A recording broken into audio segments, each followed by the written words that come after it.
Parcours et vision de Maurice Kamto dans un courrier du 30 novembre 2011. Nous avons eu copie à travers les réseaux sociaux. La suite dans un instant. Cliquez sur le pouce bleu et activez la cloche de notification pour ne manquer aucune de nos futures publications. Voici son contenu dans son intégralité. Parcours et vision de Kamto Maurice. Le 30 novembre 2011, j'ai annoncé mon retrait de mes fonctions au sein du gouvernement de la République. Tout d'abord, je l'ai fait avec loyalisme, au terme d'une démarche républicaine respectueuse de la très haute fonction et des prérogatives du chef de l'exécutif. Je l'ai fait dans la conscience des devoirs liés à mes charges publiques et le souci de m'en acquitter jusqu'au bout. Ensuite, je l'ai fait par patriotisme. Ni l'argent ni les honneurs n'ont jamais été le mobile de mon dévouement au service du Cameroun. Nul n'a le monopole du patriotisme, entend-on dire quelquefois. Mais chacun le conçoit et le vit peut-être à sa manière. Le patriotisme, pour moi, est l'amour inconditionnel de son pays, la souffrance pour sa décadence, l'aspiration à son unité et à sa grandeur. Ce n'est ni un chauvinisme ni une xénophobie, mais une invite à partager avec soi cet amour de son pays. Un fil invisible relie, en une chaîne ininterrompue, tous ceux qui, par leurs gestes communs, ont forgé au cours de l'histoire l'âme de notre peuple. Le Cameroun n'est pas et ne peut être une juxtaposition d'étrangers qui se côtoient. La magie que charrie ce mot habite chaque parcelle de ce concentré d'Afrique, chaque moment, chaque lieu où souffle l'esprit de ceux qui se sont offerts pour qu'advienne ce pays. Une force des profondeurs, un sentiment non appris, cheville à lui notre rêve de puissance. Or, voici qu'une nation naguère rayonnante de prospérité, crainte et respectée dans sa zone d'influence naturelle et au-delà, est désormais banalisée, débordée de toutes parts dans l'indifférence, ou peut-être l'impuissance. J'ai grandi dans l'idée que le Cameroun était voué à un destin exceptionnel.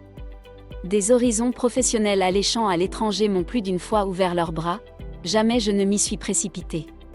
J'ai obtenu le diplôme terminal sanctionnant mes études de droit dans une université du sud de la France un vendredi, un jour après, un dimanche de novembre 1983, j'étais à Yaoundé, brûlant d'apporter ma modeste contribution à ce qui s'annonçait alors comme la grande odyssée nationale sous la houlette d'un homme réputé intègre, fin lettré et moderne. J'ai refusé l'exil volontaire. Ceci est ma terre. J'y suis né. J'entends y vivre et contribuer à son développement, et y mourir quand viendra l'heure. En outre, je l'ai fait dans la fidélité à mon cheminement et à ma pensée profonde. Mon parcours n'est pas une énigme.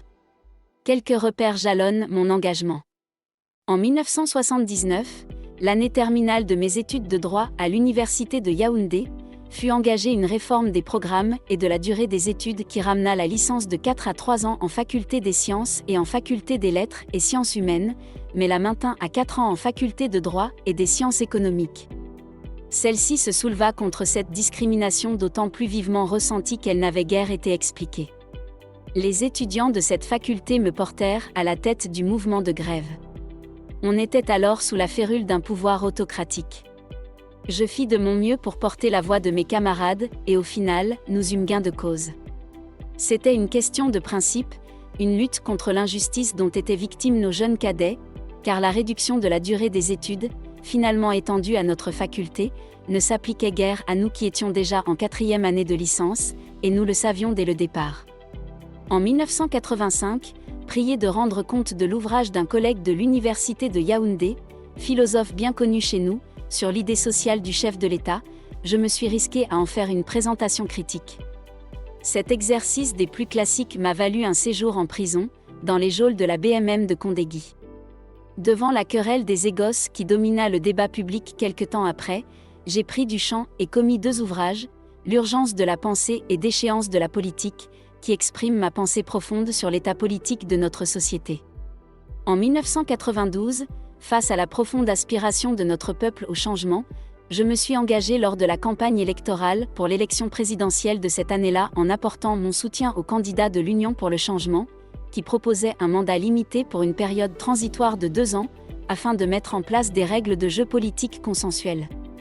En 1994, j'ai répondu présent à l'appel du devoir national, face à un péril extérieur sans précédent dans notre histoire qui portait atteinte à l'intégrité territoriale et la souveraineté de notre pays. la péninsule de Bakassi et la zone du lac Tchad étaient occupées par des forces armées étrangères. Je n'ai pas eu la moindre hésitation quand le chef de l'État m'a donné l'occasion de servir une si haute et noble cause. En 2004, j'ai accepté d'entrer dans le gouvernement de la République. Mes désaccords sur bien des aspects de la conduite des affaires du pays étaient connus. Mais j'ai toujours pensé la politique comme une recherche collective, dans le dialogue des contraires voire des antagonismes, de ce qu'il y a de meilleur pour la vie d'une nation. Il faut pour cela de l'humilité et de la tolérance, une capacité à faire échec à l'arrogance des vainqueurs temporaires et à la vanité des détenteurs d'une vérité absolue.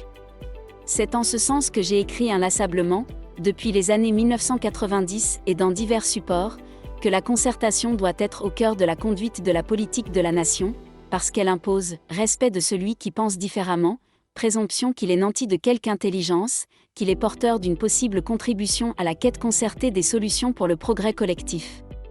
On ne peut pratiquer l'ostracisme politique et prétendre œuvrer pour le bien d'un peuple dans son ensemble. C'est pourquoi il m'a toujours paru indispensable de construire des ponts entre les compatriotes de bords politiques différents. Il n'y aura pas de grand soir où le Cameroun sera soudain vidé de tous ceux que nous n'aimons pas, et où il ne restera plus que ceux qui pensent comme nous. Sur ce socle de réflexion, j'étais résolue à apporter ma pleine contribution pour la réussite du septennat qui s'ouvrait en 2004 et qui était joliment baptisé « Septennat des grandes ambitions ». Je rêvais le président de la République en « bâtisseur ». Il fallait qu'il entrât dans l'histoire dans cette stature, car je ne souhaite pas pour mon pays le ressac des recommencements infinis que rythment les échecs des hommes, et où l'histoire débute à chaque nouveau chef de l'État comme s'il émergeait du néant. Je me suis donc engagé sans réserve et j'ai servi avec dévouement et une loyauté absolue. Enfin, j'ai pris la décision du 30 novembre 2011 pour l'avenir.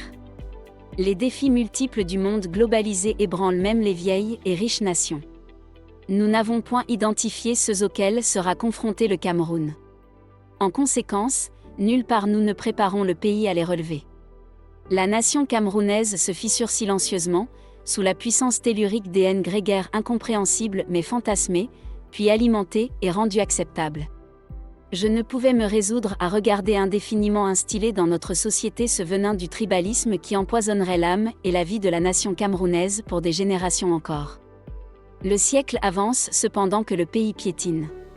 L'unanimisme politique a repris le dessus et la démocratie camerounaise régresse, n'offrant plus au peuple camerounais que le choix improbable entre un parti-État et lui-même. L'état de droit bégaie devant tant de violences inutiles et de familles qui crient justice en vain. La tragédie se noue à nos portes et nous refusons de voir. Les conditions de vie infrahumaines du plus grand nombre et le chômage massif des jeunes, mêlés au chaos urbain, annoncent les explosions sociales à venir.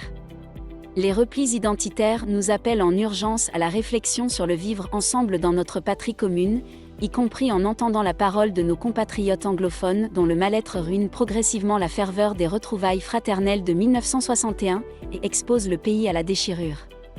J'ai pris cette décision dans l'assurance que l'on peut offrir un autre futur à notre jeunesse nombreuse, ingénieuse et ardente, en actionnant les divers leviers de formation, de création de richesses et d'emplois qui demeurent grippés par l'immobilisme et le manque d'imagination, par les pratiques destructrices de l'initiative et de l'audace.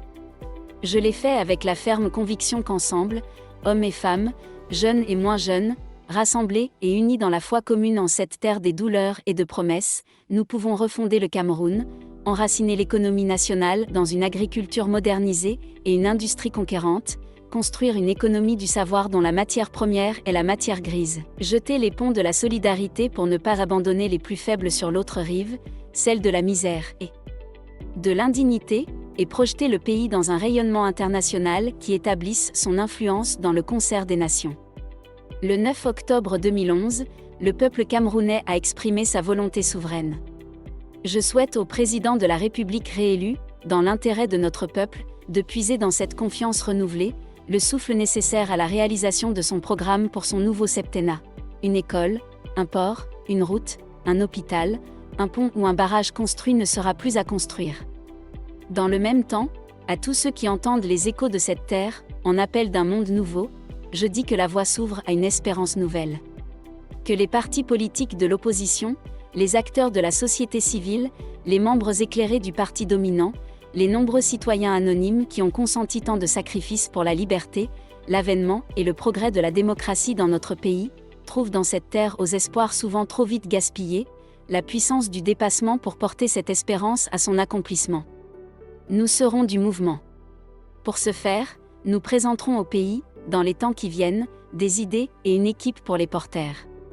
Il s'agira d'hommes et de femmes acquis à la cause de la paix par la justice, respectueux des institutions de la République et résolument tournés vers l'avenir. Celui de la renaissance nationale, pour un Cameroun qui gagne.